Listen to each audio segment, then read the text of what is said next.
1936 میں جب پنڈت جواہر لال نہرو نے یہ اعلان کیا کہ ہندوستان میں صرف دو ہی گروہ ہیں، ایک انگریز اور دوسرا کانگریس، تو قائد اعظم نے انہیں بر وقت للکارا اور مسلمانوں کی موجودگی کا احساس دلاتے ہوئے انہیں یہ باور کرایا کہ جہاں ایک تیسرا گروہ بھی ہے جسے مسلمان کہتے ہیں، اور شیر کی اس غرض سے کانگریس کے ایوانوں میں زلزلہ آ گیا۔ قائد اعظم کے اس نعرہ حق کا انجام یہ ہوا کہ کانگڑا اور اس کے کماشتوں نے قائد اعظم کو نشانے پر رکھ لیا۔ بقول مسٹر خورشید حسن، ایک طرف تو ہندوستان میں کانگریسی اور ان کے زر خرید قائد اعظم کو کافر مغربی تہذیب کا دل داتا، اسلام سے ناآشنا اور انگریز کا پٹھو کہہ کر ان سے مسلمانوں کو دور رکھنے کی ناکام کوشش کرتے رہے، اور ساتھ ساتھ دوسرے ممالک خصوصاً انگلستان میں قائد اعظم کو رجت پسند، فرقہ پسند، فقیر مذہبی جنونی نہ جانے کس طرح کی فردی رنگ میں پیش کر کے انگریز قوم کے سامنے ان کی سیاسی اپوزیشن کو کمزور کرتے رہے۔ قائد اعظم کے اخلاق اور کردار سے دین اسلام پر عمل کے ثبوت کے لیے صرف ایک ہی واقعہ کافی ہے، جس کو منشی عبد الرحمن نے اپنی قائد اعظم کا مذہب و عقیدہ میں تحریر کیا۔ بولتے ہیں مولانا شبیر علی تھانوی قائد اعظم نے ایک ملاقات میں کہتے ہیں، دوران گفتگو میں جناب سے میں نے یہ سوال کیا کہ اب ہزاروں روپے خرچ کر کے پنڈال وغیرہ بناتے ہیں اور لوگ گلے پھاڑ پھاڑ کر نعرے لگاتے ہیں، تکبیر کہتے ہیں، اس سے کیا فائدہ ہوتا ہے؟ جناب صاحب نے فرمایا کہ اس غیر اقوام پر روب پڑتا ہے۔ میں نے کہا ایک اور تدبیر بتاتا ہوں جس سے روب زیادہ ہوگا۔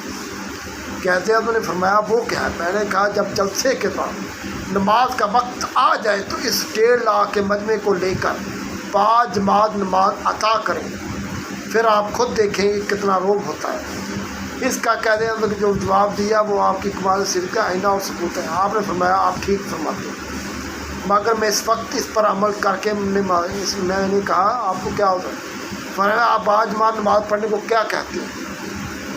عوام کس کو بناؤ؟ ممکن ہے کہ میرا خیال درست ہو مگر میں امامت کروں، سب لوگ نہ صحیح مگر کثیر تعداد میں لوگ میری نماز ادا کر لیں، مگر میں خود کو امامت کے قابل نہیں سمجھتا اور نہ ہی مجھ میں اس کام کی اہلیت ہے، اس لیے میں کسی دوسرے کو امام بنانا پڑے گا۔ اب مسئلہ یہ ہے کہ امام دیوبندی ہوگا تو بریلوی اس کے نماز ادا کرے گا، اور اگر امام بریلوی ہوگا تو دیوبندی نہیں پڑے گا۔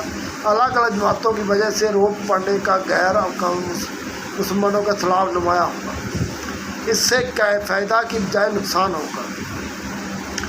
دشمن مسلمانوں کو الگ الگ دیکھ کر مزید دلیر ہوگا اور اس سے فائدہ اٹھانے کی کوشش کرے گا۔ اس سے فی الوقت میں اس تجویز پر عمل کرنے سے معذور ہوں، آگے چل کر دیکھا جائے گا۔ میں نے کہا اس پر اگر بات کی بحث طویل ہو جائے گی اس کے متعلق پھر عرض کروں گا۔ اب ایک دوسری بات عرض کرتا ہوں، آپ پر نماز فرض ہے، آپ کیوں نہیں پڑھتے؟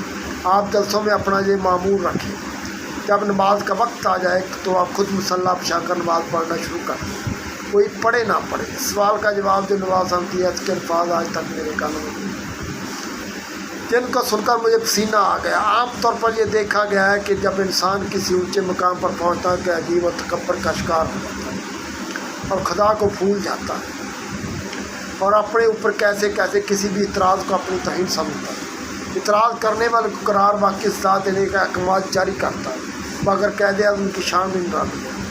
جب مولوی صاحب نے پوچھا کہ آپ پر بھی نماز فرض ہے تو آپ کیوں نہیں پڑھتے؟ یاد رہے کہ جو سوال مجمع عام پہ ہو رہا تھا تو اس وقت قائد اعظم کرسی پر تکیہ لگائے ہوئے بیٹھے تھے۔ قائد اعظم پر اس سوال سے اتنا روب طاری ہوا کہ آگے کو جو نہایت ندامت کے لہجے میں کہنے لگے، میں گناہ گار ہوں، خطا کار ہوں، آپ کو حق ہے مجھے نماز کا کہیں، میرا فرض ہے کہ میں سنوں، میں آپ سے وعدہ کرتا ہوں کہ آئندہ نماز پڑھا کروں گا۔ اس مجمع میں سرکردہ افراد کی موجودگی میں جب قائد اعظم نے اظہار نعمت کیا اور اقرار خطا کیا تو قائد اعظم کے عمل نے مجھے بہت متاثر کیا۔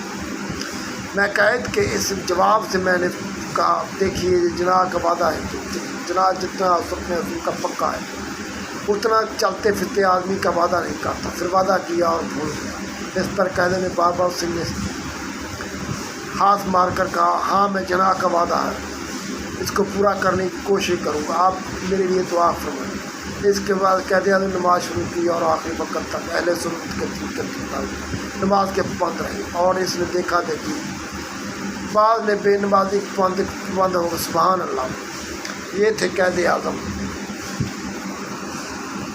وہ نماز پڑھنے کا پابند ہو جائے پاکستان پڑھنے کا۔ آپ سے التماس ہے کہ قائد اعظم کے دعا فرمائے، اللہ ان کو جنت الفردوس میں جگہ عطا فرمائے، آمین۔